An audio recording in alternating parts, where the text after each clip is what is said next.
Seguimos aquí, esto es Abriendo la Mañana. Ya está con nosotros en el estudio don Guido Gómez Mazara. En breve vamos a conversar con él. Miren, ayer la ciudad de Nueva York comunicó que va a un estado de emergencia producto de la presencia de una nueva variante del COVID. Y a propósito de esa información que dan en Nueva York, hay que decir que esa dinámica, ese protocolo que se ha implementado en los accesos a la plaza, oficina, qué sé yo qué, que es el termómetro infrarrojo, que todo el mundo sabe que eso nada más le hacen así, nadie mira nada de eso. Que aquí, que los protocolos, que traten de llevarlo conforme a cómo va creciendo el tema del COVID. Así no esperemos que llegue aquí la variante para tener precaución con relación al tema del COVID. Vamos a darle seguimiento, vamos a evitar situaciones que mañana tengamos que lamentar. Ya tenemos aquí en nuestro estudio a don Guido Gómez Mazara, dirigente del Partido Revolucionario. Algunos dicen que no, pero él es dirigente del Partido Revolucionario Moderno. Bienvenido, don Guido, a Abriendo la Mañana. Buenos días. Primero, felicitaciones por este esfuerzo a todos, a los cuatro. Mucha salud. Amén. Y aunque estamos ya próximo a una temporada navideña, yo quiero iniciar mi participación deseándole muchas felicidades, mucha salud. Muchas gracias. Para ustedes y los suyos. Usted debió venir antes, don Guido. Estaba convocado para ser lo primero, pero... Estuvo fuera del país. ¿Sabes que Guido es Sí, no, Culebro. el culebro? No. No. Estaba fuera del país. Te dije que tiene unos compromisos. Sí, Guido estaba en calidad de orador, hay que decirlo, en una de las cumbres más importantes de marketing político que se desarrolla mundialmente. Y es interesante que un político dominicano joven, con la trayectoria que Guido, represente a toda una generación, hablando a aquellos que se interesan en la política como un ejercicio noble de cambio en los pueblos. Y a propósito de eso, Guido, quisiéramos empezar nuestra conversación hablando de unas charlas que tú has iniciado en todo el país, hablándole a la dirigencia del PRM. ¿Cuáles son las pretensiones? No hablo en términos políticos, sino que tú procuras con la dirigencia en torno a este ejercicio democrático que tú estás llevando a cabo. Ok, gracias por la invitación de nuevo.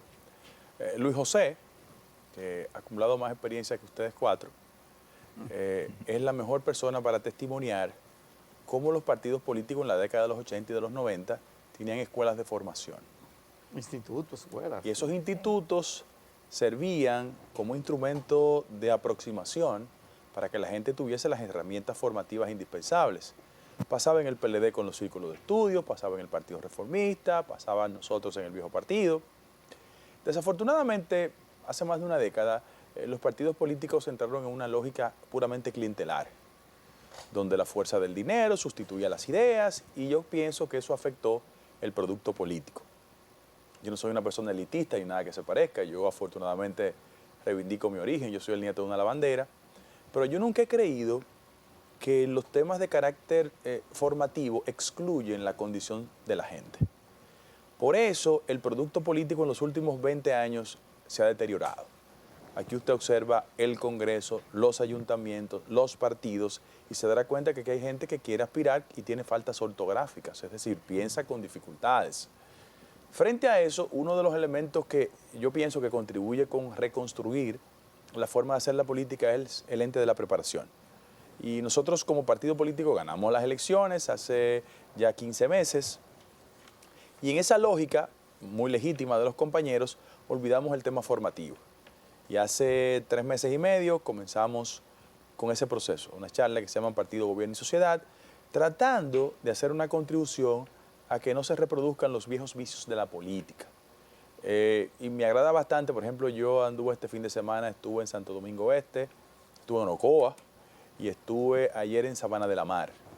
Activo. Entonces, yo le preguntaba a los compañeros si la escuela de formación del partido alguna vez llegó. Decían que no, la última referencia que teníamos era la de doña Ibelice Prat de Pérez, que en el caso del partido se dedicó por muchos años a formar los compañeros. Esa es la intención. Hay mucha gente que hace múltiples interpretaciones, pero la verdad es que mi intención es hacer una humilde contribución a esa etapa de formación del partido. Pero antes de pasar a ¿cómo entonces articular el tema de que la ley electoral establece fondos de manera directa para el tema de la formación. 10%. Es decir, determina que la formación debe estar un porcentaje. Entonces, si las escuelas de formación no llegan, porque obviamente el que ha estado vinculado al ejercicio político lo sabe, entonces, ¿cómo articular esa parte de la ley para que los partidos vayan a su propia legalidad, como dice? Lo hicimos en el marco de una coyuntura en la que en la actualidad, por ejemplo, hoy concluye la fase de propuestas para la modificación estatutaria en el partido. Tenemos 3 semanas discutiendo eso, cada quien ha hecho sus aportes y en el caso específico de nuestros criterios, nosotros hemos depositado 4 propuestas, mucha gente la ha endosado, que tiene que ver con los aspectos de modificación estatutaria. La primera está asociada al concepto de que cumplamos con la ley respecto a lo concerniente a la etapa formativa del partido. Las otras 3 herramientas que hemos propuesto, la segunda tiene que ver con el principio de la incompatibilidad, que eso lo propuso Peña Gómez. Usted no puede ser autoridad partidaria y funcionario al mismo tiempo. Y si es designado, pida una licencia y que se establezca un mecanismo de sustitución inmediata para que el partido se mantenga en su actitud. Otra tercera propuesta que hicimos es la que tiene que ver con los fondos partidarios. Establecimos que el 20% del global de los fondos del partido sean diseminados hacia las presidencias municipales para que el que venga, por ejemplo, de Ocoa, en función de los votos recibidos se le establezca un monto y no tenga que venir constantemente a la capital.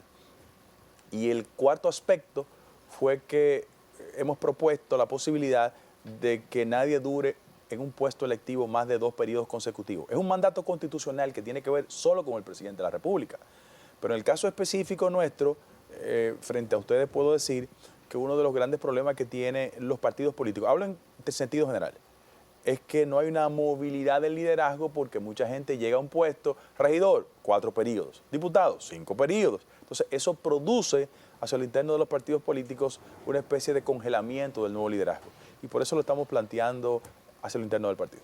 Don Guido, usted planteó unas recientes declaraciones que dice que los acuerdos y arreglos de élites representan la vieja política. Pero yo le pregunto también si no cree usted que representan la nueva política que se caracteriza por la antipolítica, ¿no?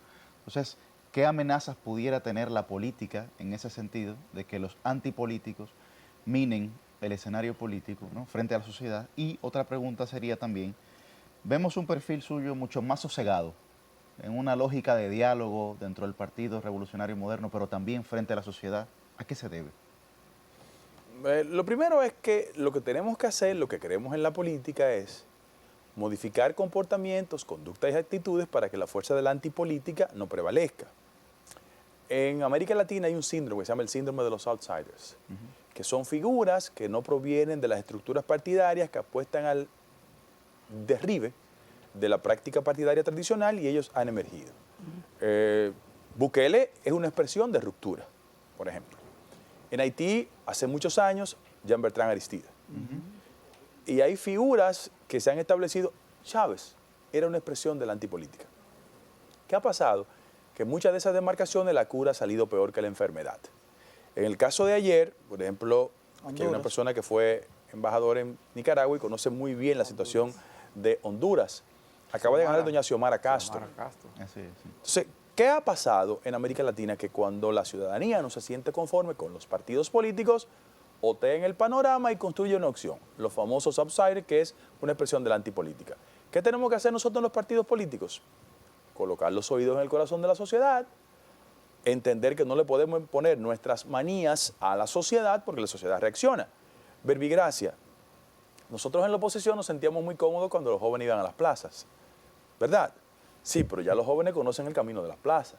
Y si el gobierno no lo hace bien, van a ir a las plazas. Entonces, ese proceso de madurez ciudadana y de capacidad de observación genera resultados. Por eso yo creo mucho que los partidos políticos tienen que hacer las reformas indispensables para que la gente entienda que lo interpreta correctamente. En términos personales, mira, uno nunca es un juez objetivo de su propia causa. La sociedad dominicana es muy propensa a las etiquetas. Y es verdad que yo, por mi naturaleza, por mis convicciones, siempre he ido al centro del debate. Y lo hago con mucho entusiasmo. Yo defiendo mis ideas, no me creo que tengo el monopolio del conocimiento. Ahora yo, mis ideas las defiendo hasta el final. Y frente a eso se construyen etiquetas, parámetros, consideraciones, que yo las respeto todas. Yo soy una persona muy tolerante a la crítica, riposto cuando entiendo que no tienen razón, pero el mejor alegato contra eso es mi edad. Ya yo no tengo 20 años. Entonces, frente a ese tipo de conductas, yo quiero recordar lo siguiente. En el país hay un proceso de mayor observación ciudadana. Y no es que los políticos tenemos que transformarnos, tenemos que hacer ajustes. Por ejemplo, yo te puedo decir que mi gobierno, este es un gobierno mío que yo defiendo, contra viento y marea, y lo voy a defender y defiendo las causas del cambio. Yo creo que cuando la ciudadanía hace observaciones, nos obliga a hacer ajustes. Y eso tiene que pasar también en la conducta de los líderes políticos, de los dirigentes políticos. Yo, por ejemplo, ayer estaba en Sabana de la Mar, disfrutando con los compañeros y conversando con ellos. Y cuando la gestión de gobierno soluciona los problemas fundamentales de la gente, sin importar banderías políticas, endosa el comportamiento de los gobiernos. Yo no sé dónde tú vives, pero por ejemplo yo vivo donde siempre he vivido hace 27 años. En mi sector, al que se le rompe una tubería, poco le importa que tú seas del PLD, del Partido Reformista, del PRM, de lo que sea. La gente lo que quiere es soluciones. Entonces fíjate que los partidos políticos han perdido mucha penetración en la sociedad porque las élites de los partidos solo piensan en sus intereses. Y como han olvidado a la gente le va reaccionando constantemente. Mi deseo es que nos veamos en el espejo de otras sociedades, donde el colapso de los partidos políticos condujo a opciones y ahí la cura ha salido peor que la enfermedad. El ejemplo es recurrente, Venezuela. Guido, ¿usted es miembro de una comisión estatutaria o cómo usted llega a la comisión o usted solamente lleva sugerencias? Porque No. una de las propuestas que usted señala conlleva una reforma constitucional. Sí. El asunto de que usted diga que solamente 2 periodos de un diputado necesita una reforma constitucional. Estoy hablando de varias preguntas para que Sí, me las cómo no, vaya cómo no. contestando. La otra pregunta es sobre las EDE. Hay un rumor público en el país y hay grande preocupación por el sector eléctrico. ¿Usted cree que este gobierno le va a ceder a las EDE la conducción de la administración de la distribuidora de electricidad? Y la última es, siendo usted consultor jurídico, ¿conversó alguna vez con Balaguer? Ok, pues voy a ir reportando sin respetar el orden. Sí. Lo primero es que efectivamente un reglamento no se puede imponer a la Constitución de la República. Pero como estamos discutiendo un reglamento en el partido, se presentan las propuestas sin ningún tipo de atadura que no sea el fiel cumplimiento al mandato reglamentario. En el caso específico, por ejemplo, estábamos discutiendo y vamos a discutir el hecho de que el reglamento interno del partido estableció la no reelección. Sin embargo, el marco constitucional te permite eso. Sí. Es decir, es abrir la compuerta de la participación. Cuando yo digo limitar en los puestos electivos es para generar un proceso de democratización hacia el interno del partido. En segundo lugar, el tema de la privatización de las sedes. Mira, el doctor Leonel Fernández, cuando ganó el gobierno 96-2000, inició un proceso de privatización de las empresas públicas. El fundamento de esas acciones estaba circunscrito a la tesis de que el sector eléctrico iba a ser más eficiente y más barato. Los resultados no han sido así.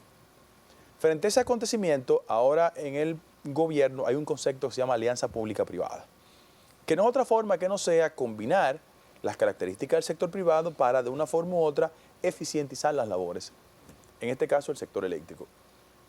Yo pienso que tenemos que ser muy cuidadosos. Yo, si bien es cierto, hago críticas respecto al sinónimo de ineficiencia que ha caracterizado la función pública en un aspecto del sector administrativo del Estado, también no me gusta que la solución a la incapacidad de resolver los problemas de servicios básicos, en este caso el sector eléctrico, sea la privatización pura y simple. Yo vengo de una escuela donde los temas de carácter social son importantes y donde hay que garantizar que a los más desvencijados se les proteja. Y en el caso específico de otras sociedades que han sido modelos de proceso de privatización, que por 15 o 20 años, por ejemplo, yo he estudiado mucho el fenómeno chileno. Hace 25 o 30 años, todas las economías del mundo se querían parecer a Chile. Lo que ha pasado en Chile revela que los procesos de privatización no fueron tan eficientes como la gente espera. Privatizaron hasta el agua. Correctamente. Resultados, insatisfacciones, molestia y sobre todo un fenómeno que poca gente está estudiando en América Latina, y es que los procesos de crecimiento económico han ido acompañados de una fase de desigualdad social terrible. Entonces, en el caso específico de la República Dominicana y frente a las acusaciones que le hacen a la gestión de gobierno, que yo no las comparto necesariamente, hay que tener cuidado con el tema de las EDES. En el caso del doctor Balaguer sí yo lo conocí, quien me lo presentó fue, nosotros ganamos las elecciones y 4 días después el entonces presidente electo me llevó a donde Leonel Fernández, que era el presidente, para la comisión de transición. Ahí hablamos, la verdad es que con Leonel Fernández yo siempre he tenido una relación de amistad. Yo no confundo los temas de carácter personal con la política, tú eres un ejemplo de eso. A mí la gente me puede insultar en el terreno. ¿Tu experiencia con Balaguer? ¿Tu experiencia con Balaguer? Bueno, hablábamos más de literatura que otra cosa. Es como con Leonel Fernández, que yo hablo mucho de baloncesto. Yo soy un fanático de la NBA. Fanático. Yo soy un fanático de la NBA. En mi equipo parece que le va a ir bien, que Golden State. Pero, por ejemplo, él me hablaba mucho de NBA y hablábamos de eso. Con Balaguer yo hablaba mucho de literatura. La primera conversación que tuvimos fue con un libro de Medina Benet, un libro importantísimo. Medina Benet era un puertorriqueño que estaba aquí en la legación norteamericana. El libro se llama, la traducción se llama Los responsables del fracaso de la Tercera República. Es una obra que narra cómo la crisis de Horacio Vázquez creó las condiciones para que Trujillo llegara al poder. Entonces él me hizo una explicación porque él estaba en la primera línea. Era un mozalbete, Claro, pero estaba en la primera línea y ahí comenzamos a conversar. Hablábamos de política, evidentemente. Yo lo escuchaba, porque tenía que escucharlo, pero hablábamos más de literatura. Inclusive, como 2 semanas antes de morirse, también hicimos una conversación sobre otro libro. Corpito Pérez Cabral escribió un trabajo que se llama La Comunidad Mulata. Y él me hizo una referencia, yo le hice un comentario, y inclusive le llevé la edición nueva. Y ahí conversamos. El testigo de las conversaciones nuestras no eran políticos, aunque Perebello siempre estaba ahí. Pero el testigo de nuestra conversación era Ramón Lorenzo Perelló, que era una persona que por un largo tiempo le leía muchas cosas al doctor Balaguer, pero sí, tuvimos una buena relación. Guido, ¿entiendes que tus aspiraciones a presidente del Partido Revolucionario Moderno ha generado cierto malestar en la cúpula del partido? ¿Y a qué atribuyes el crecimiento de tu candidatura? Honestamente, nosotros, aunque técnicamente no se han establecido ya las reglas de la competencia, todo el mundo sabe que hay compañeros que están aspirando, incluyéndome a mí. Pero yo voy a ser lo suficientemente decente presidente del partido ahora. Del partido. No Sí. de la República. No, del partido. O van a ir a mañana. No, pero tú sabes que, Luis José, que yo soy una persona transparente. El día que yo aspire a otra cosa, lo digo. Lo dice. En este tránsito, yo pienso que lo importante es iniciar una competencia hacia la dirección del partido. Entre otras cosas, porque la sociedad tiene que borrar de su subconsciente la idea que cuando nosotros competimos somos irracionales, imprudentes y nos insultamos.